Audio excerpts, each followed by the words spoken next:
So on page 55, we're looking at a concept that I alluded to in the previous page, the central limit theorem for sums.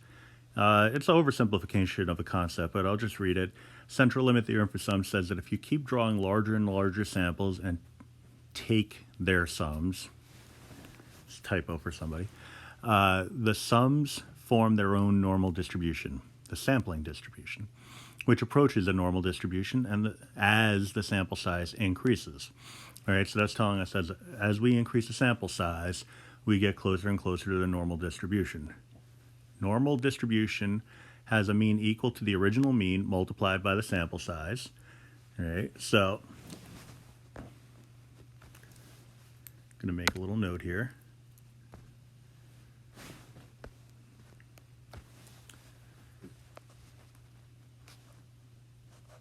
As soon as I find my, is it dying again? This pen is dying too quickly now. All right, so the mu for the sum is going to be equal to the original mu multiplied by the sample size. All right, and the sample and the standard deviation is going to be equal to the original standard deviation multiplied by the square root of the sample size. All right, so that would be the sigma for the sum is going to be equal to the sigma for the original multiplied by the square root of the sample size. All right, so this is a variation on the central limit theorem formula. All right, so it's really just basically taking, or at least for the standard deviation part of it, instead of multiplying by, instead of dividing by the square root of n, we're multiplying by the square root of n. All right, so in a recent study on the Flurry blog, the mean age of tablet users is 35 years. Suppose the standard deviation is 10 years, the sample size is 39. All right, so basic nuts and bolts. All right, so bare bones. The mu of this sum. All right, so the mu for the sample size is going to be the original mu, which is, oh, I lost it, 35, multiplied by the sample size. So 35 times 39, we're talking 1365. All right, so what that's telling us is that on an individual level, if the mean is supposed to be 35, if I have 39 people in each group, the mean collective weight for those 39 people should be 1,365 pounds. All right, I'm sorry, we're not talking weight, we're talking years. This is age, not weight. Although I don't know why I made that mistake, because of an individual weighing 35 pounds, tablet users, oh, okay, I guess it could be kids, right? But it very clearly says that we're talking about age. So years.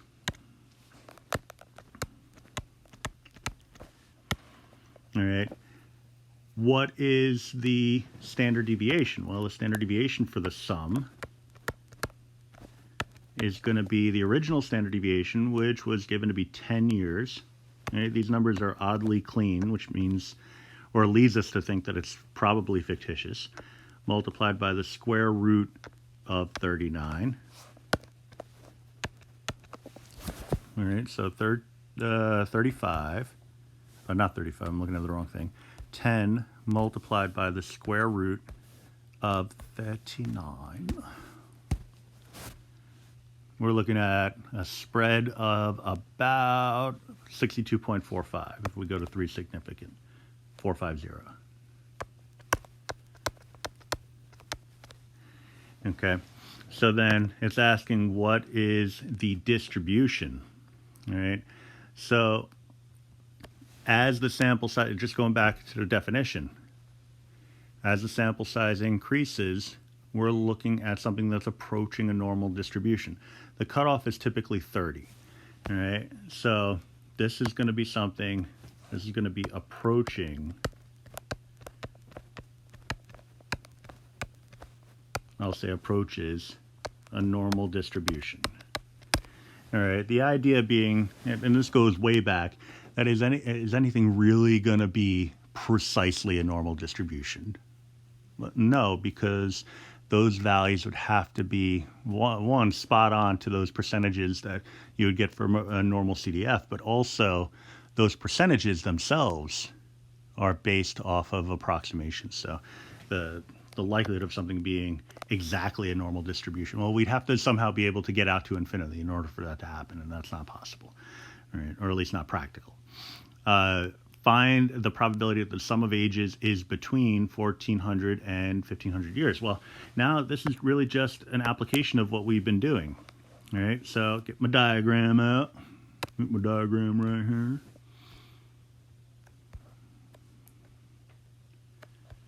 I entertain myself. So the magic number is 1365. That's my middle. All right, so again, just like what I've been doing, I'm taking my standard normal and putting a 1365 at the center. All right, and my spread is about 62.45. So 1365 plus 62.45. We need to be between 1400 and 1500. So that's going to give me, this is the 1427 mark. So, you know, instead of labeling the tick marks because it's going to get messy, I now know that the low end of this should be somewhere in between 0 and 1 standard deviations away from the mean. So I got that. I got that going for me. And then another 62.45. That would be 2 standard deviations. All right, so I guess I could label that one up. 1489. I'll say about, I'll just put it in there, 1489.9. If I add 60 and change that, that's going to put me over 1500. So I'm looking at something that's going to be just a smidge north of 1489.9. So we're looking at this interval here. All right, but in terms of the work, nothing complicated, nothing too complicated, nothing too fancy. Movie quote? I don't know. Somebody does. And that somebody's going to get a bonus point. Easter egg. Normal CDF. We're going from 1400 to 1500 with a mean of 1365 and a standard deviation, and we're using the approximate value here of 62.45. Gonna bring it out a smidge. So second vars, option dose.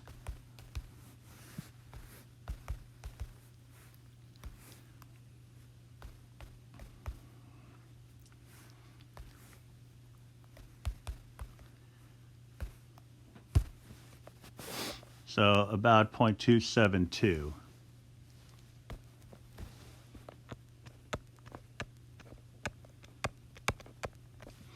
So we're looking at a rough estimate of 27%-ish individuals that fall in that interval. Now, the individuals we're talking about are groupings of 39. All right, so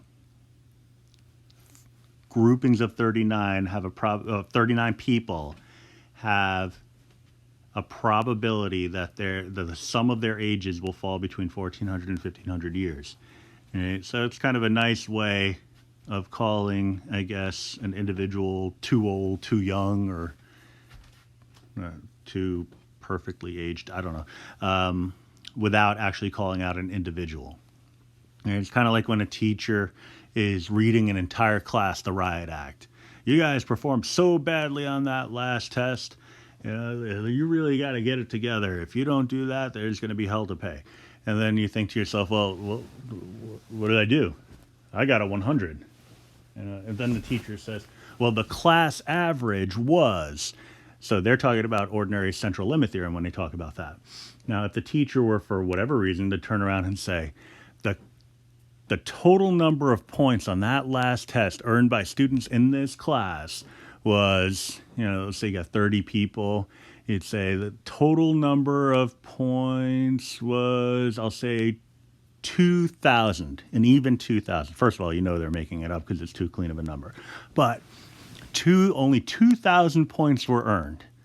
You just do the math and you're looking at 67%, right? So, but then you would say, well, okay, I got a 100, so maybe somebody else got a 0. We're balanced out.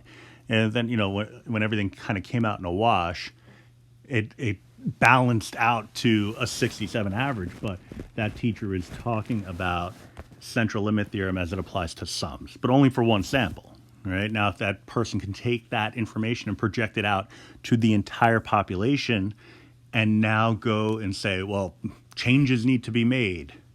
Like think in terms of SATs, ACTs, GREs, like any state exam or anything along those lines, where people say, well, they're just not doing so well. We got to change the entire curriculum. They're probably looking at data related to this concept.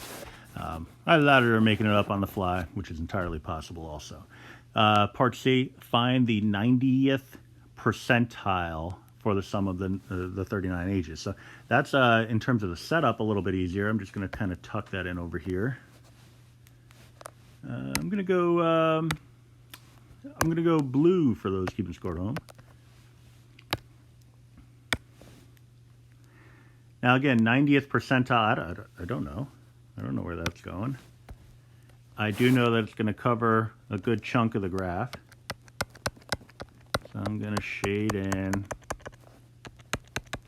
almost the whole thing. I'm going to chuck in a 0.9 there. I don't know what this is going to correspond to here. So I'm going to put a little question mark there. So we're going to have an inverse norm, 0.9 with the mean of 1365, and our new standard deviation of 62.45. So the big question that comes out of all this, because you say, well, that looks an awful lot like what we were doing. And I respect that opinion, statement, because you're absolutely right. It is the same process over and over again.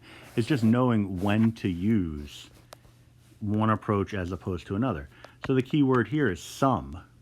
All right? So the sum of their ages. For the questions on the previous page, it was the mean of their ages, or the average age. So it's just one key word that distinguishes what you do or what you type into your calculator, right? What formula that you use. So 1445 point, we're going 3 significant, 0329.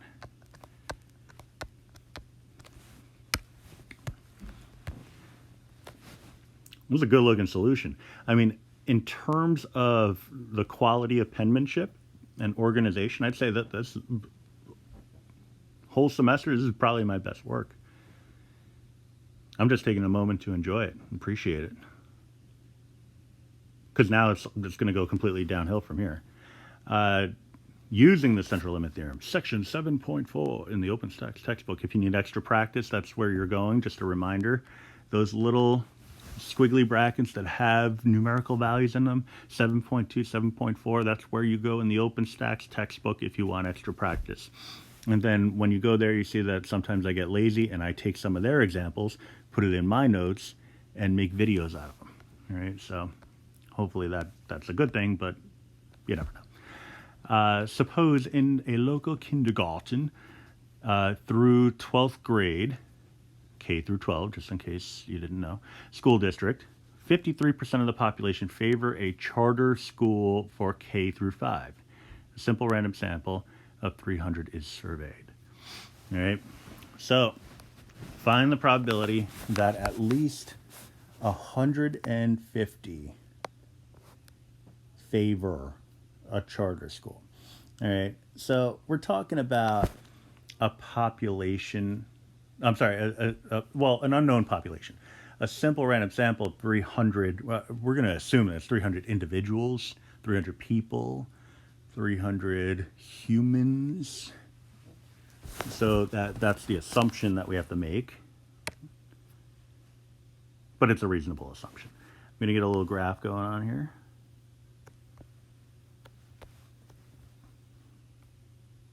Make it a little smaller.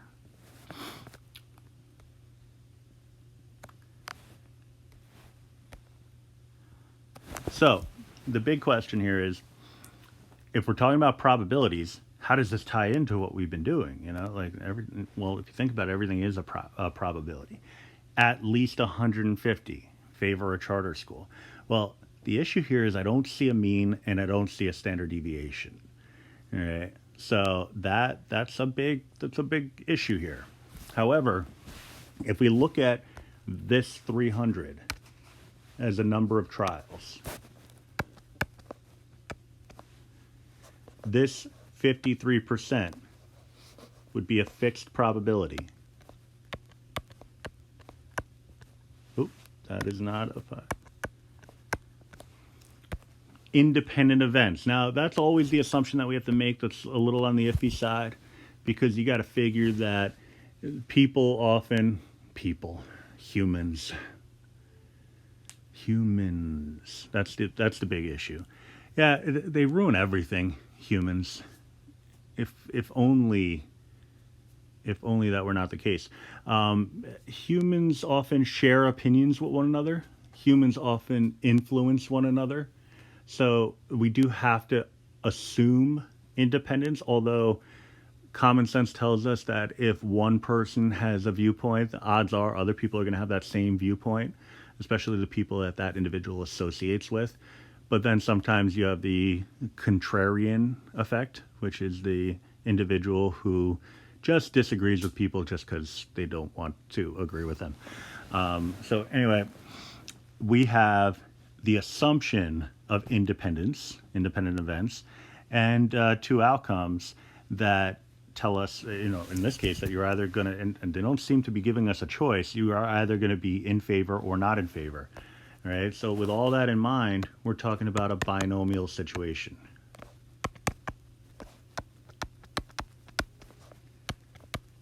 So I'm going to say binomial rule satisfied. If you remember back to the last test, that was its own question. What are the 4 conditions for a binomial probability situation? All right. The reason why that's so important is it gives us license to use mu equals np, and sigma is equal to np times 1 minus p, or npq, under a radical. So the square root of npq. I'm trying to get in the habit of putting the radical in last, because I never make the radical bar long enough. So just bear with me on that as I stumble around. So anyway, let me zoom back in. We have mu would be equal to 300 times 0.53. So 300 times 0.53. Oops, that's not a 5. Book 59. Sigma is going to be equal, do I have enough room? Yes, I do. 300 times 0.53 times 1 minus 0.53 is 0.47 under a radical. But in the calculator, I'm going to put the radical first because I have to. So 300 times 0.53 times 0.47. So we're looking at sigma 8.645. All right, and we could work with the rounded values, or like we've been kind of hopefully getting in the habit of doing, store it in as something S for sigma, S for standard deviation, however you want to do it, or reason it out to yourself. All right, so we have a mean and we have a standard deviation. And so we could set up our diagram, and the diagram doesn't have to be too intricate because we have a bunch of different questions that are really asking the same thing. So 159 would go in the middle.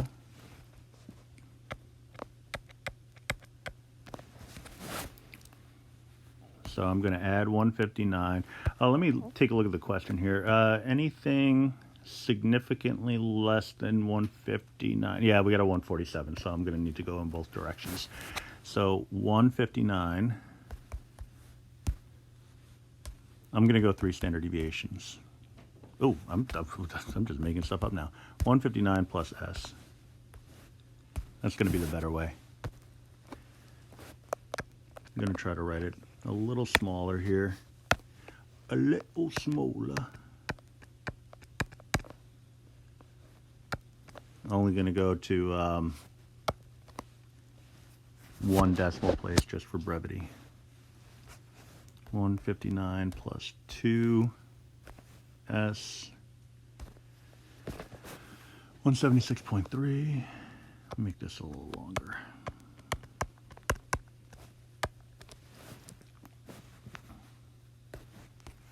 Change the 2 into a tree. You know, it doesn't want to let me do the insert. I've been having that problem repeatedly. So about 184.9. Then going the other way. Clear.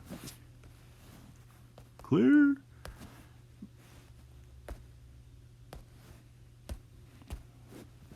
So 150.4.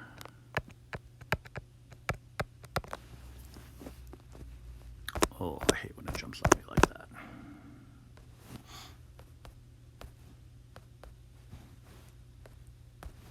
Minus 2. And I keep losing it. 141.7.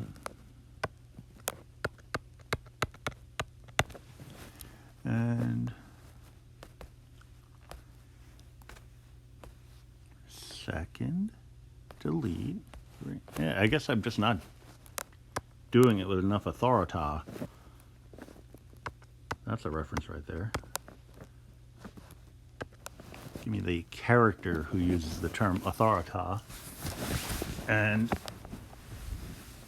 that'll be an Easter egg for somebody.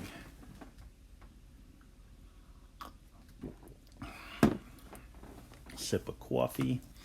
That's not a reference. That's just me having a sip of coffee. So at least 150. Now, if I wanted to shade all this in, it might be a little crazy. So what I'll do is I'm going to shade, and then I'm going to clear it out. Well, you know what? I got a better idea.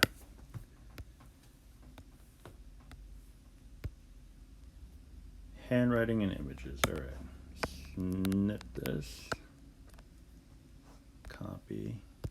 Okay. So for A, 150 or more. That's going to be right about me.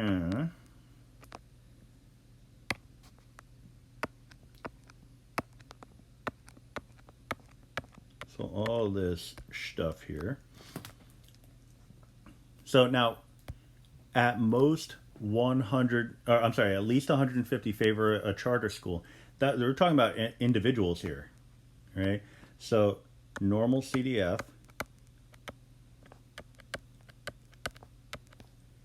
150, comma the mean, comma the standard deviation.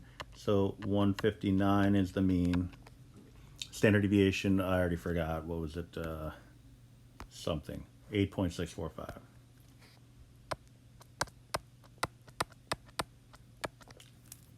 So second, vars, normal CDF, $1.50, $1.59, and S, which is where I have my standard deviation stored. Argument error. That's nonsense. Oh, I didn't put the maximum value. Let me do that again using a process I like to call the right way. I forgot the infinity.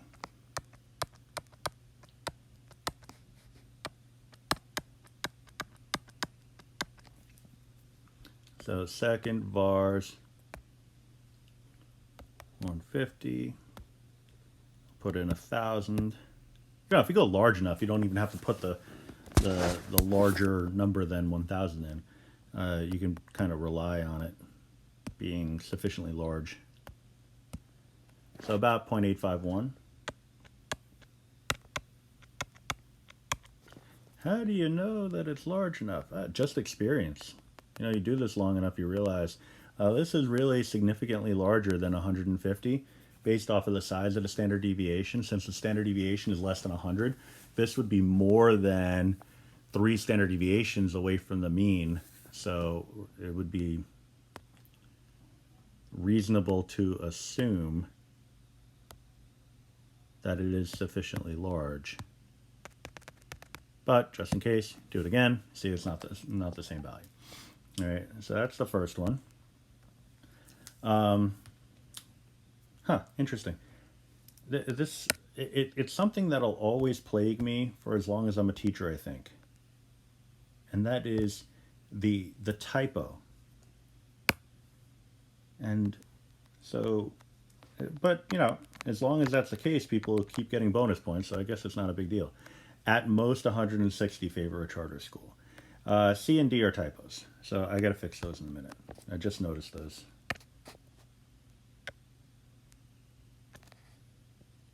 I'd like that to be a little bit of a straighter line. Oh, so painful.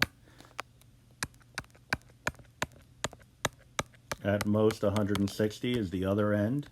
All right, so it's normal CDF. We'd have to be going from negative infinity to 160 with the mean and standard deviation.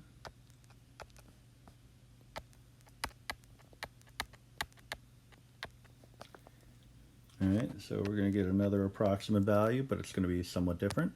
So second vars, normal CDF. And again, if you go low enough, you can be confident that you've met the criteria. You know, we're talking about people, so you would think that going less than 0 probably wouldn't make much sense, but I say play it safe and just go extreme in the negative direction. All right, so 160 with the mean of 159. Now this is just a smidge over your halfway point. So the expectation here is that it should be a smidge over 50%, and that's pretty much what we're looking at. So 0.546. All right, so let's address C and D. All right, so C and D just ended up being disasters. I don't even know what happened there. It should say find the probability that a group of 10 individuals would support the having in the charter school, but it basically just fell apart because I'd have to restate the entire problem, and so really at this point, the typo. The only thing I can say is the typo is that it's just not a central limit theorem question, right? So, you know, because the idea is that we want to have groupings of individuals, we would want to have averages, we would want to have sums and stuff like that, because that's not in play here. C, D, and E should all be related to means and sums and stuff like that.